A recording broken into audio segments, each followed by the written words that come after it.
Have you ever felt a rush of motivation to change your life, to dive deep into spiritual practice, only to find yourself lost, distracted, or discouraged weeks later? Have you ever believed that if you were just fired up enough, your problems would vanish, your path would clear, and your soul would awaken? Welcome back to the channel, dear friends. Today, we are going to uncover a rarely discussed but absolutely essential truth about spiritual cultivation. Passion is not enough. In fact, unbalanced passion can burn out your resolve, cloud your judgment, and mislead you into shallow pursuits disguised as deep transformation. What you might be missing isn't zeal, it's the powerful pairing of courage and precision, what the ancients called boldness with delicacy. We are going to dive into this idea through stories, teachings, and one profound line from a master of endurance and wisdom, Master Shuyan, who lived through wars, betrayals, and brutal hardships, and emerged with a luminous mind and unwavering heart.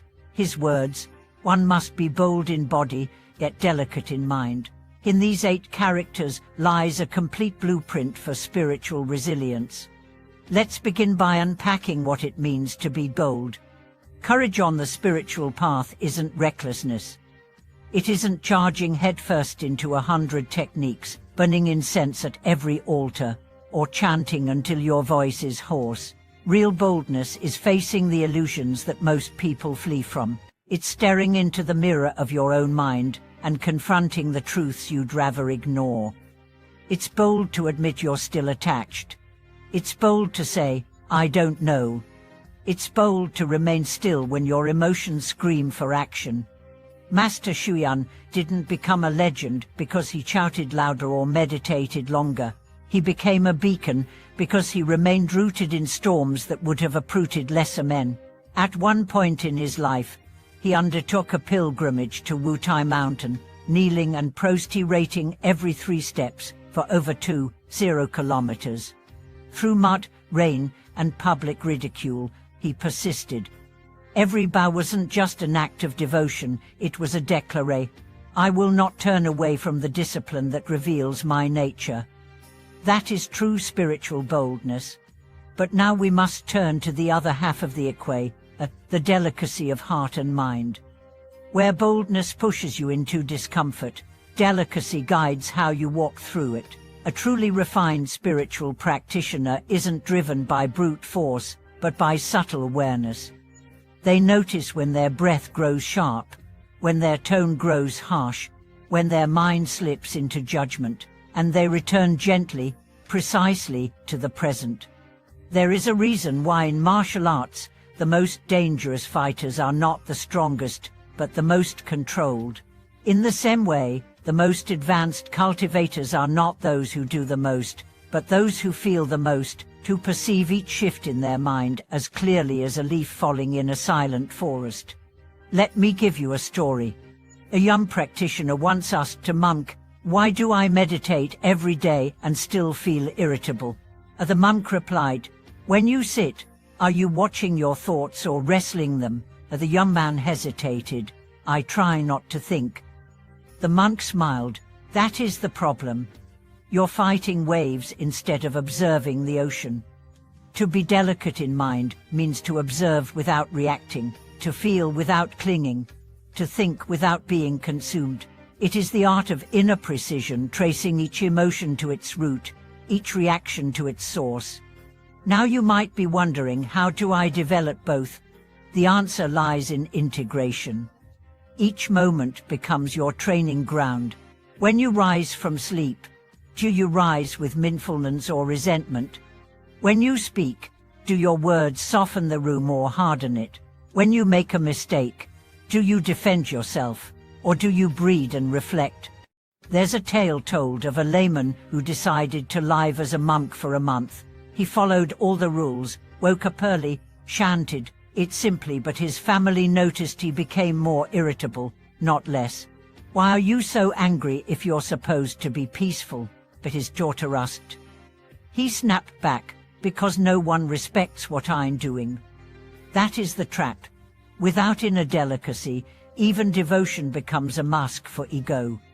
Another story tells of a woman who worked as a server in a small restaurant. She was often mistreated by customers, overlooked by her boss, and exhausted by the end of each shift.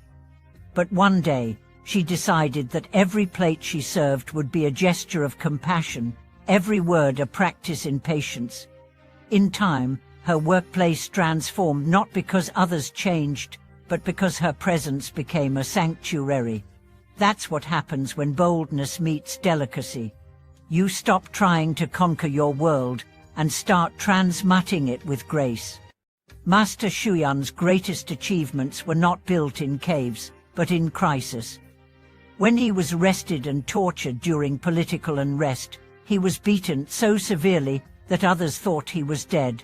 Yet he survived, and when asked how, he said, "I placed my mind in the Buddha, and my body followed."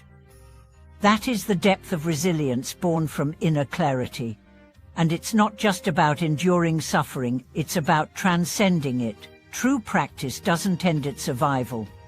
It flowers in transformation. You've probably heard someone say, "I've been practicing for 10 years, but I feel stuck." That's often because they're stuck in the surface, repeating rituals without inspecting their roots. They are loud in practice but quiet in insight. It's like polishing a mirror that's already cracked. If that's you, don't be discouraged. Be precise.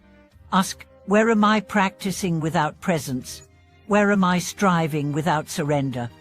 And remember, surrender isn't defeat. It's the foundation of refinement. Master Xuyan used to say, "The loudest truths are whispered." That's why so much of the real work happens in silence, in the breath before a word, in the pause before a reaction, in the softness you bring to your own inner landscape. If you can wake each day and say, "Today I will walk boldly into my fears, and I will meet them with the delicacy of compassion," then you are already a practitioner. Not because you've reached some peak of performance, but because you've returned to the origin of the path, a heart open, a mind aware, a soul willing. That's the real beginning. Thank you for watching this video. If these teachings resonate with you, please share your own journey in the comments. When did you realize that passion alone wasn't enough? What tools have helped you become both bold and precise in your practice? And of course, if you found this message helpful, don't forget to like, subscribe, and turn on notifications.